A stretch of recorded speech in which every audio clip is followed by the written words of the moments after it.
Every bag of wood bits for our games is sorted and packed by hand, usually by me. My new game City of Six Moons is getting a lot of attention, and that means a lot of wood bits, and not a lot of time for video production. So while I've been doing this pretty monotonous work, I've been rewatching a TV show that I like.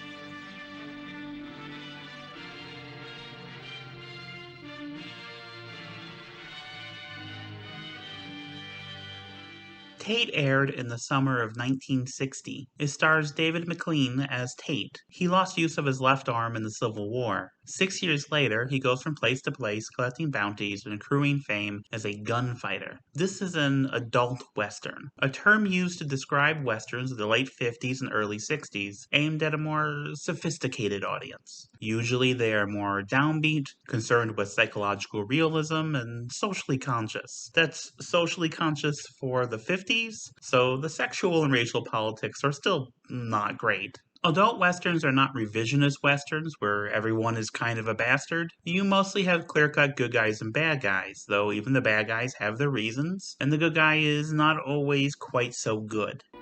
Get her off her knees and get her out of here, gunfighter. You use that like it was a dirty word. Because you're so high and holy, gunfighter. It means kill her, don't it? That's right. Don't you forget it. Compared to more heroic westerns, Tate takes place in a bleaker, crueler world. You're eating real good this week, ain't you, Mort?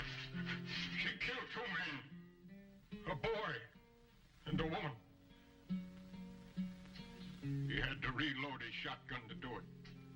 And I guess if there's a question that Tate asks again and again, it's how do you live in this cruel world? What does it mean to be good in such a place? Now, my favorite adult western is actually a radio show, Luke Slaughter of Tombstone, but Tate is a close second. Slaughter's my name. Luke Slaughter. Cattle's my business. It's a tough business. It's a big business. I got a big stake in it. There's no man west of the Rio Grande big enough to take it from me. That rules. I'm absolutely a sucker for this kind of terse, tough, laconic bullshit where there's a kind of flat poetry to it, and Tate is filled with this kind of dialogue. You want to go back on the saddle or over it, mister? I don't care which. Bigger part, Mr. Chess. I'll bother you to dig a grave for me. Tate ran as the second half hour of the Kraft Summer Theater, the first half being the sitcom Happy. I'm not sure if the audiences for the two shows in this programming block have a lot of overlap. I'm not sure if Happy was the best lead-in for Tate's ratings. Why, she'll probably spell it in front of me. There's a burned rag doll in my room. It belonged to the little girl who died in that fire. You Benedict Arnold. I couldn't spell that one either. So that man who's paying you should be paying you to bring me in as well. Because I was with him when he'd done it. Every couple hopes that someday there'll be 3, but our young Nelsons are starting out that way. Mr. and Mrs. Nelson, announce the arrival of a 200-pound mother-in-law. Well, I don't want you, killer. You dream on it. Tate was not renewed for a second season, but Happy returned the following year. A baby crying on a honeymoon could be very confusing. Since there's only 13 episodes of Tate, I'm just going to run through them. There's no continuity between them. Every one of them is a one and done. Tate comes to a new place with new people. One of the joys of old episodic stuff like this is because there's always new people, you get to see a lot of character actors or actors at the start of their career. Like in the very first episode, Hometown, there's a very young James Coburn. He plays Jory, a childhood friend of Tate's who has done some murders. He had to reload his shotgun to do it. The sheriff, played by Royal Dano, best known as the voice of Disney's animatronic Lincoln, has asked Tate to come home to make sure Jory hangs for it, because Jory's family is coming to stop it. So it's time for some gunfighting.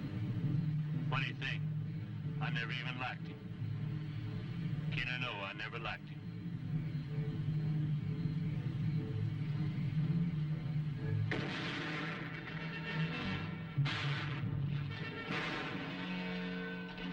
In between these skirmishes, Tate and Jory have at it. My pa, who was an educated man, used to say, a large family is a solace and a warmth to you in your time of trial. I had to kill your brother last night. He tried to stop me on the way in. Now, why don't you hang big and stop this slaughter? Jesse? That's right. Jesse? Stop it before we have to do any more killing.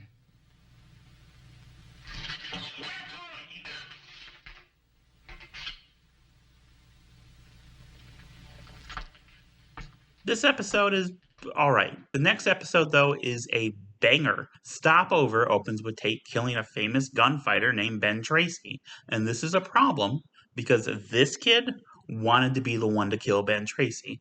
I wanted to kill him. For 3 years, I wanted to be fast enough to kill Ben Tracy. I've been looking for him since summer. Did he do something to you? Or to your kin? No. He was the fastest man alive. Till I was born. I was born to kill Ben Tracy. To be the fastest gun alive. This dipstick has internalized the myths of the West. The glory of its violence is metastasized in his bones. He wants to kill you? Yes, he does. But why? I don't know. 15 years ago, I might have known. Was he something to you, son? Kin? He was a magical person. The fastest man alive. It's a shame you killed him. You're not that good. What's your name, mister? Huh?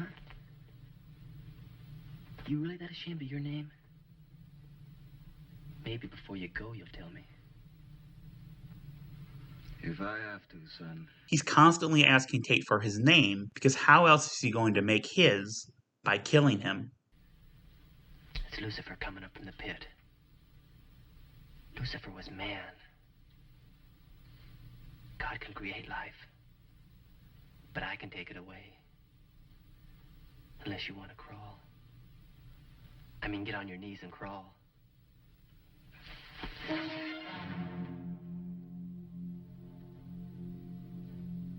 Tate. You're Tate. The episode opens and closes with shots of kids playing cowboy, and I think that's a nice thematic touch. On the whole, it's a really strong episode. There's an entire subplot surrounding a sex worker played by Peggy Ann Gardner, and for 1960, I think it's handled with sensitivity. That's not a surprise though, because this is one of 2 episodes directed by Ida Lupino. Time for a digression. Ida Lupino is amazing and underrated. Most people, if they've heard of her, it's, oh, she was a director working in Hollywood in the 1950s, a time when women weren't really allowed to do that, and yes, that's true, but I feel like that undersells her achievement, because it wasn't, oh, they let her direct some films, it was no one would let her direct, so she started her own production company so she could make films that mattered to her. She co-founded the Filmmakers with her husband Collier Young to shoot low-budget social issue films with 2-week production schedules. Their first film was about a pregnant unwed teenager in 1949. 1950's Outrage is about a rape victim dealing with her trauma. I couldn't move. I couldn't move. How tall was he, dear? Take him away! Please. No more. Get Dr. Hoffman.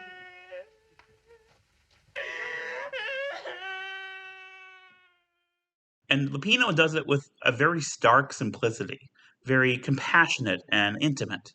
She also directed a few film noir pictures. The Hitchhiker is probably the best known of these, and she's really good at building suspense and having that suspense come out of the psychology of the characters. And that really works well for something like this. This kid, the one with the chip on his shoulder, is a pretty familiar archetype of the Western genre, and it's one that appears in the series a lot. The very next episode has Robert Redford in a role that echoes this. And this is before Redford really had a handle on the whole acting thing. I don't place you. Who was it? Your father? Your brother? I'd like an answer, boy. My father, Gunfighter. So Redford's character is convinced that Tate killed his family, which he didn't, and you know how this ends.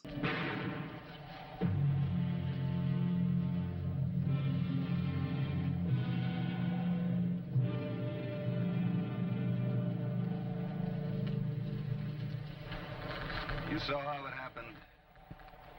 Tell it that way. Before getting himself killed, Redford hired this guy, Sandy, played by Robert Culp. Culp probably isn't super well known today, but had a long career spanning TV, film, and even video games. Welcome to City 17.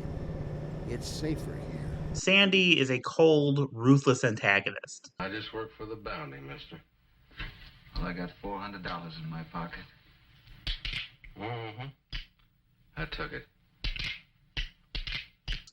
He's convinced of his own righteousness and godliness, but that's a mask he uses to deny his baser instincts that are just bubbling below the surface. I used to dream about my wife, Gunfighter. Before I hunted down and killed the men that murdered her. And then the men like the men that murdered her. Men like you. If you killed the girl in Jeremy and I'd turn you loose. I'm afraid I'm going to dream again.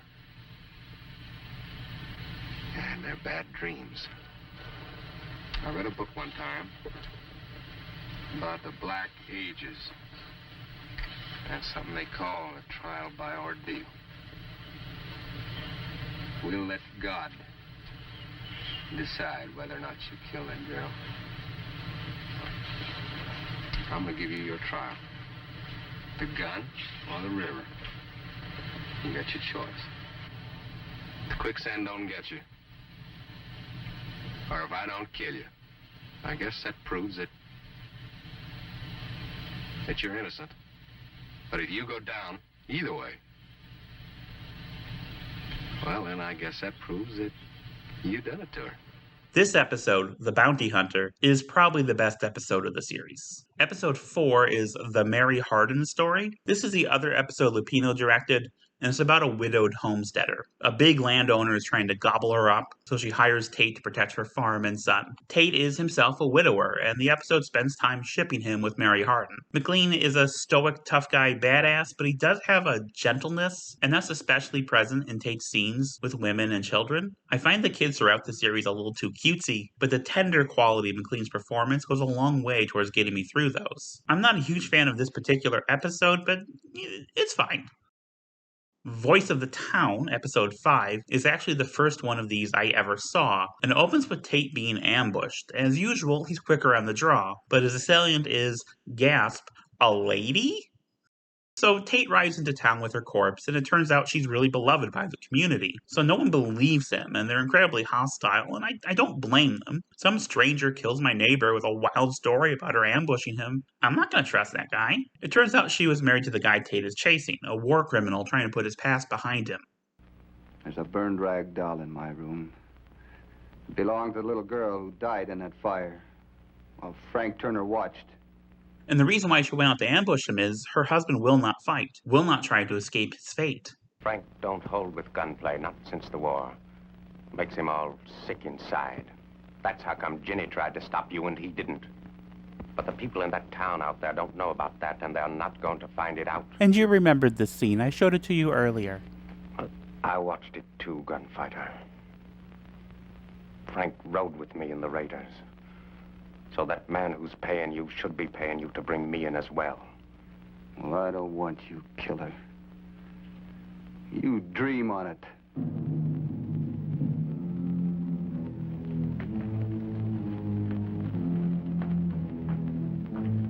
Me, Gunfighter! Gunfighter!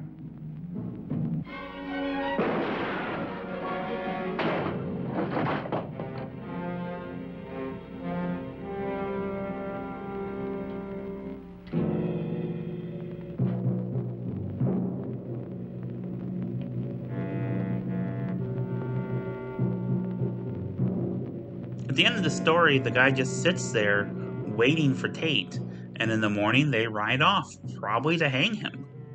Tate wins, I guess, but it doesn't feel like winning. The whole thing is just bitter and sad. Episode 6 is A Lethal Pride, and it's hard to watch. It's about a sexual assault, but actually it's about how these men feel about the assault and how they're just too proud to...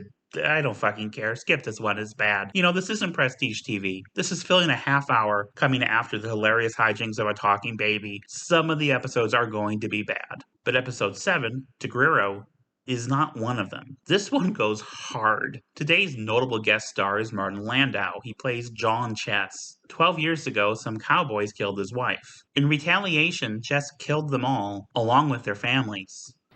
I took the lives of 18 human beings to pay for that of my wife. I took their lives and I sacked their homes. I even salted the earth where they had lived so that nothing would grow for 100 years.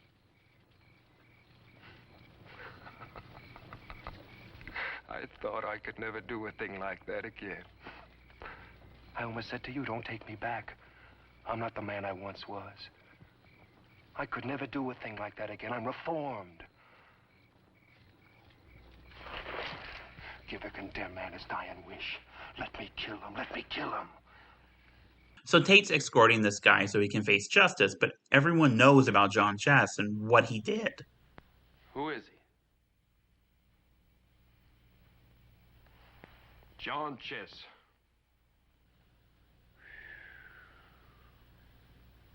$10 men and a half a dozen women. Or was it 10 women and half a dozen men? Get a rope, Frank.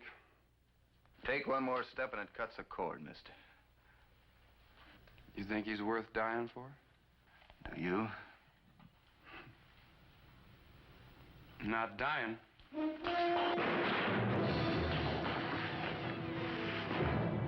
The man Tate just shot is the brother of a wealthy rancher, and now he and his posse are in pursuit. He's played by Robert Brubaker, a prolific actor who throughout his career generally only got minor roles. Like, here he is in The Sting. Lombard from Philadelphia. Yeah. And Mr. Lonigan from New York. Pleased to meet you. Mr. Clayton, Pittsburgh. He doesn't even get a handshake. I think he's pretty good in this episode, though.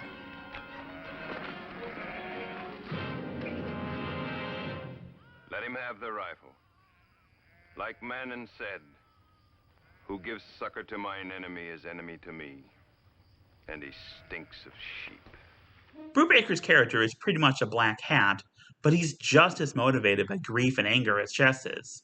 There's this line at the climax. Why are animals like you born?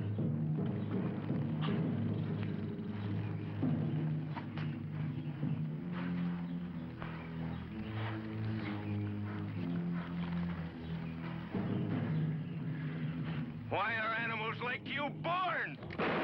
Why are animals like you born? Because from his point of view, this whole thing started because this guy killed his brother. Killed him to protect a monster like John Chess, who of course dies anyway in the final gunfight. Earlier the question was asked if Chess was worth dying for, but the question underneath this whole episode is he worth killing for?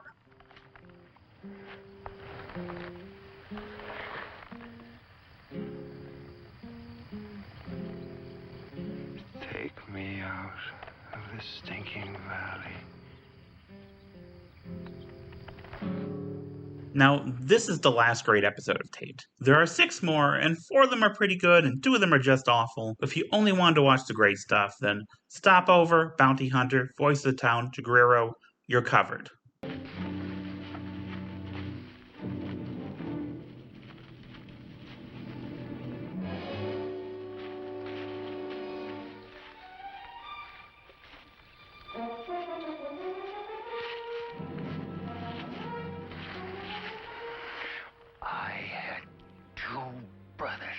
The next episode is also about a dead brother.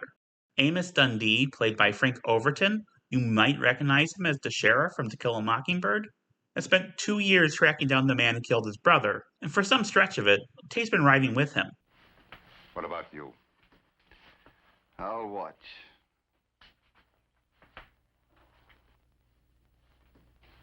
I had no choice.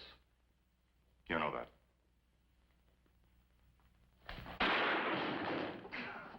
Now that it's done, Amos is going to go back home and marry his fiancée. Only while he was gone, she married his other brother, so Amos is going to kill him. And Tate is like, hey, maybe you shouldn't do that. There's a question that's asked in the aftermath of that first revenge killing. All right. Is he something to you? And don't be a fool. Is he something to you? And to Amos, his brothers and his woman are something to him, just that something isn't people with agency. It's not about love, it's about his conception of himself, about ownership. If you get to your home place before I do, remember he's your brother. I'm going to tell you something. My father was a Bible-reading man, but he never forgave nothing. I look like my father, Tate. When I was born, they said as long as I live, he'd live.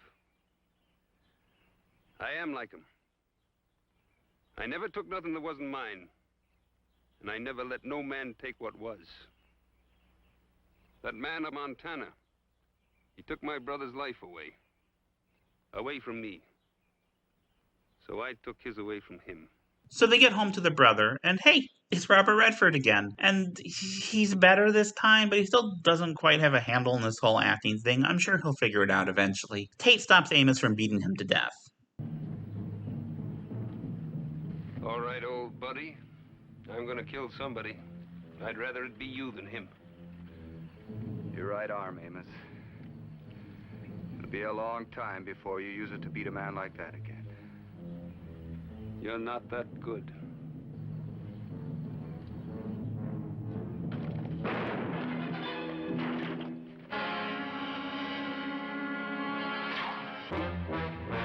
And then the Comanches show up in this episode, which they called Comanche Scalps.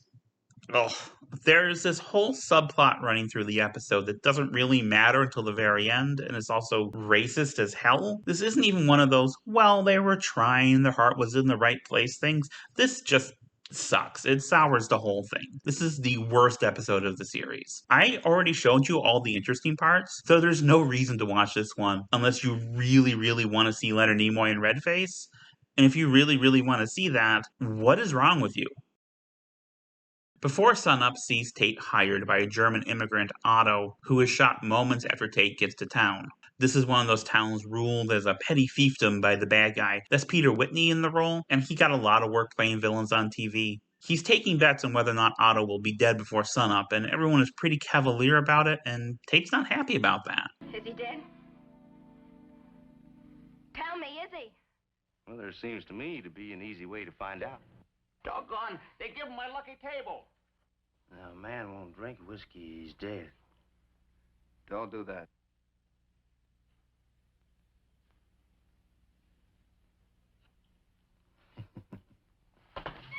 Tate spends a lot of the episode talking to the town doctor, played by Richard Wharf. We're both trading in human life. But on different sides of the counter. Wharf had a handful of performances as an actor, but is probably better known as a director with dozens of credits in television. He directed most of the first 2 seasons of the Beverly Hillbillies, like over 60 episodes, and also directed this episode of Tate, plus The Bounty Hunter and Hometown. This episode is fine. Episode 10, though, is pretty damn good. Maybe just shy of great. The reckoning opens with Tate sick with fever, on the verge of death, and the man he's been hired to kill rescues him and nurses him back to health. They have to get him back to the house. The house? Ain't Christian leave him out here. If I got one man's blood on my hands. You keep blaming yourself. Young Rayner had it coming, Abel. Well, you had the right. Ain't nobody got the right. What a great premise. But one of his ranch hands doesn't think so. This guy is Luke. He thinks the old man's a fool to save the man trying to kill him. He also thinks he should marry the old man's daughter. Be different, did I have to say? You don't have it. Matter of time. When I hired on, it was understood. I said it was up to the girl. And knowed why you were saying it, she ain't in no position to pick and choose. There are rumors she slept with someone outside of marriage, and that's why her dad killed that guy, and that's why Tate was hired to kill her dad. Could have left me. I'd be dead by now. Sets us apart from the creatures, I guess. Man keeps charity in his heart. No charity to bring me in and take my gun. Soft-hearted don't mean I'm soft-headed, too.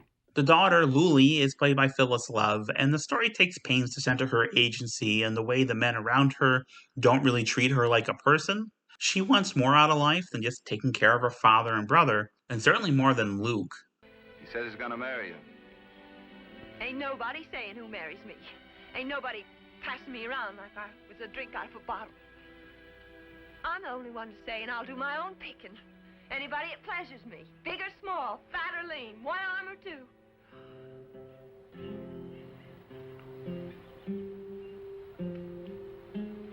I'm sorry. Lily.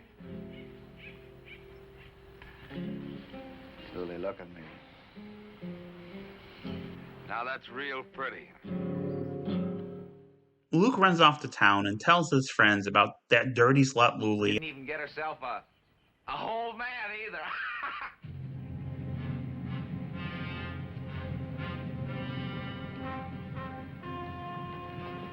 No matter what she did, you just did worse. He tell you the rest of it? He tell you he's been begging to marry her? Tell him what Luli would say if she were here. She wouldn't have you. She wouldn't even look at you. It turns out Luke is the one who started the rumors about Luli to begin with, so that should have no choice but to accept him. For 1960, it's a really apt portrait of a particular kind of guy and a particular strain of misogyny. All these characters are very well drawn, and the episode is mostly focused on their psychology. It's quiet and sensitive. In fact, no one gets shot in this whole thing. Episode 11, The Gunfighters, is more action-oriented. It's also just meaner. Tate helps some farmers collect cattle they're owed by a rancher, but the rancher's hired a whole trainload of gunfighters of his own.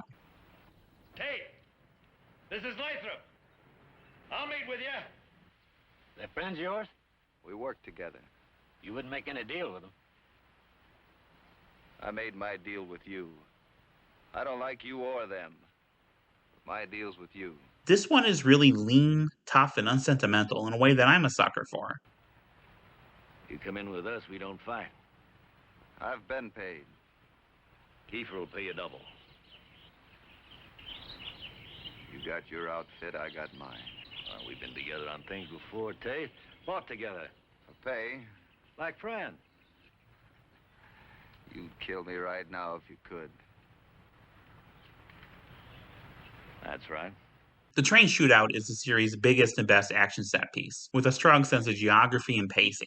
This is the last episode directed by Richard Wharf. I think more credit for this goes to editor Fred R. Feitshans Jr. and director of photography Wilfred M. Klein, who served in those capacities for all 13 episodes, giving the series a consistent look and feel. Both had long careers in both film and television, hewing close to traditional cinematography and continuity editing.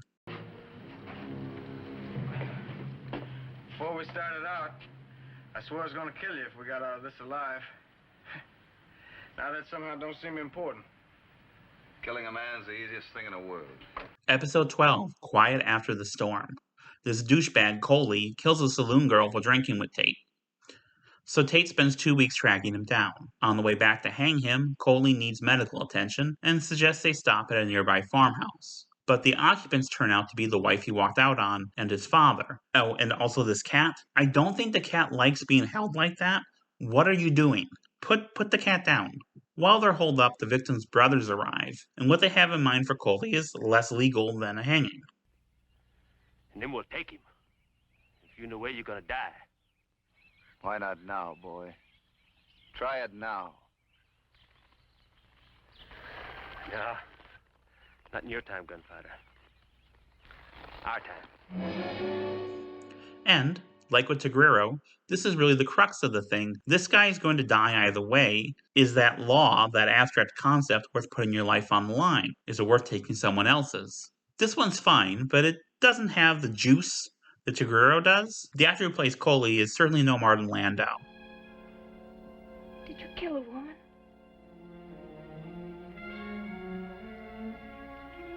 I'm a woman, Coley. In fact, it is Hampton Fancher. He's best known as the screenwriter for Blade Runner, so I guess things worked out for him in the end. The last episode is the return of Jessica Jackson. A woman who was captured in a raid comes back to her husband 8 years later with a son, and he is very normal about it. Jessica?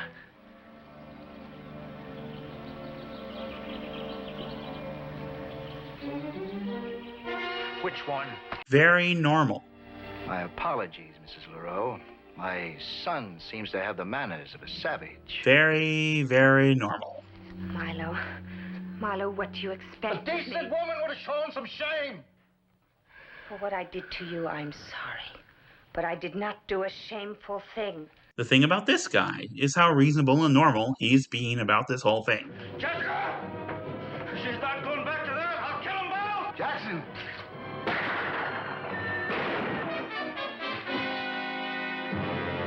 This episode tries to make points about how racism is bad, but it does it with the tropes of captivity narratives, with a bunch of white dudes in red face, and every scene with the indigenous characters is written in half-assed metaphors, and I mean, I guess they were trying, but I can't recommend this. This is one of the bad ones. Not exactly a high note to end the series on. But hey, you got 3 bad episodes, 4 great ones, and 6 that are good. That's not a bad run for a network TV show now, let alone in 1960. I'm not going to argue that this is some masterpiece, because it wasn't made in a culture or in conditions conducive to that. Like a lot of TV, it's intended to be disposable. But the people making it were competent, often talented artists, who took this disposable thing seriously. And I have a lot of affection for this sort of thing. The movies, shows, and games that are skillfully made, but haven't quite lasted, that failed in some way to find an audience. The art and the artists that have been forgotten. Obviously, Tate doesn't exactly hold up against a modern show. The arts of acting and filmmaking have progressed a lot in the last 60 years. Tastes have changed a lot in the last 60 years. But when it's at its best, it's thoughtful and character-driven with strong writing, snappy action, and a persistent melancholy that lingers after the credits. And those are qualities I would seek out in a show today. My father, Gunfighter. Is that good enough? My sister's dying from the same shotgun blast. Jeremy, Texas. Is that good enough? It's a dirty thing. I had nothing to do with it. I'm gonna kill you. And if I don't, I hired a bounty hunter that will. $250, mister. That's exactly what your life is worth. Once I get on the other side of the wood bits, I'll be rambling about games again in no time. Special thanks to my Patreon producers who probably were not asking for a 33-minute video about an old TV show that I like.